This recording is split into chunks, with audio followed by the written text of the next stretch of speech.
الصلاۃ والسلام علیک یا رسول اللہ وعلی آلک و اصحابک یا حبیب اللہ۔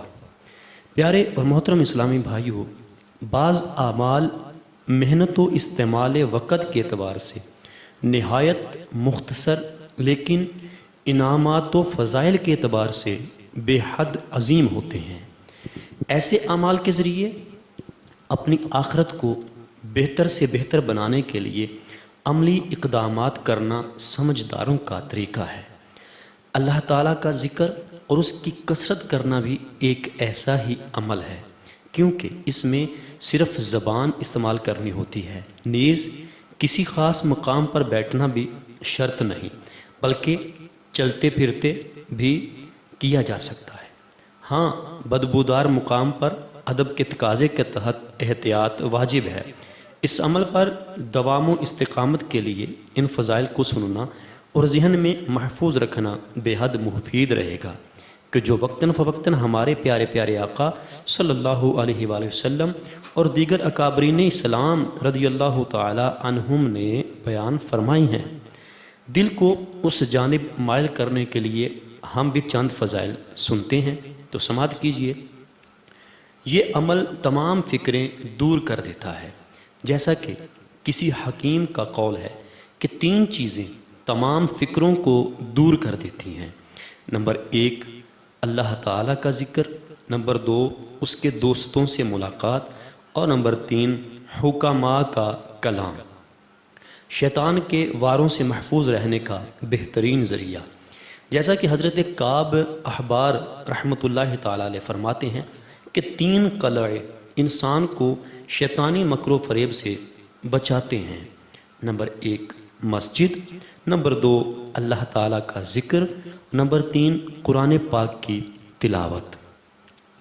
اس عمل کی رحمت آقا صلی اللہ علیہ وسلم کو بکثرت وصیت کی گئی ہے، جیسا کہ حضرت جابر بن عبداللہ انصاری رضی اللہ تعالی عنہ روایت کرتے ہیں کہ رسول اللہ صلی اللہ علیہ وآلہ وسلم نے ارشاد فرمایا کہ مجھے جبرائیل پڑوسی کے بارے میں ہمیشہ تاکید فرماتے رہے، حتیٰ کہ میں نے گمان کیا کہ اسے وراثت میں حصہ دار ٹھہرا دیا جائے گا، اور مجھے عورتوں کے بارے میں بھی شدید تاکید کرتے رہے، حتیٰ کہ میں نے گمان کیا کہ عن قریب انہیں طلاق دینا حرام قرار دیا جائے گا، اور مجھے غلاموں کے بارے میں مسلسل وصیت کرتے رہے، حتیٰ کہ میں نے گمان کیا کہ ان کے لیے ایک وقت مقرر کر دیا جائے گا جس وقت پر وہ آزاد ہو جائیں گے۔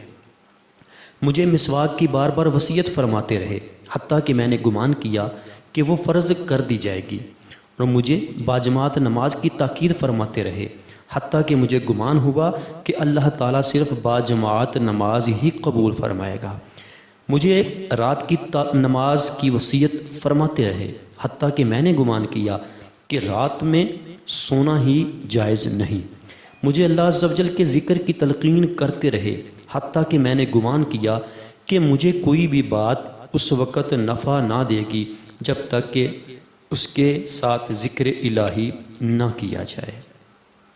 اس کی برکت سے جنت میں اعلیٰ مقام حاصل ہوگا، جیسا کہ حضرت وہب بن منبع رحمۃ اللہ تعالیٰ علیہ فرماتے ہیں کہ توریت میں لکھا ہے کہ جس کی آرزو ہو کہ وسط جنت میں اعلیٰ مقام حاصل کرے تو اسے چاہیے کہ دن اور رات میں کثرت سے اللہ تعالیٰ کا ذکر کرتا رہے۔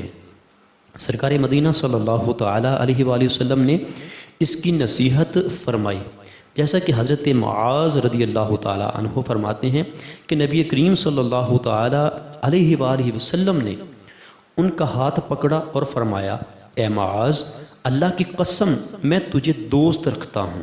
پھر فرمایا، اے معاذ، میں تجھے نصیحت کرتا ہوں کہ نماز کے بعد ان کلمات کا پڑھنا ہرگز نہ چھوڑنا، اے اللہ اپنے ذکر و شکر اور اچھی عبادت پر میری مدد فرما۔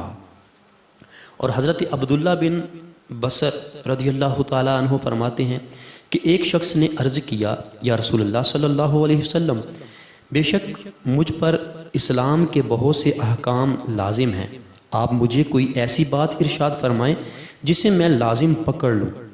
آپ نے فرمایا، تیری زبان اللہ کے ذکر سے ہمیشہ تر رہنی چاہیے۔ نیز حضرت ابو درداء رضی اللہ تعالیٰ عنہ سے مروی ہے کہ رسول اکرم صلی اللہ تعالیٰ علیہ وآلہ وسلم نے ارشاد فرمایا، کیا میں تمہیں وہ عمل نہ بتاؤں جو اعمال میں سے بہترین، تمہارے رب کے ہاں زیادہ پاکیزہ، تمہارے درجات کو بلند کرنے والا، سونے اور چاندی کے راہ خدا میں خرچ کرنے سے بہتر، اور اس بات سے بھی اچھا ہے کہ تم دشمن کا مقابلہ کرو، وہ تمہاری اور تم ان کی گردنیں مارو۔ صحابہ کرام علیہم رضوان نے عرض کی، یا رسول اللہ صلی اللہ علیہ وسلم کیوں نہیں؟ فرمایا، اللہ تعالیٰ کا ذکر، اسے اختیار کرنا زندگی کی علامت ہے۔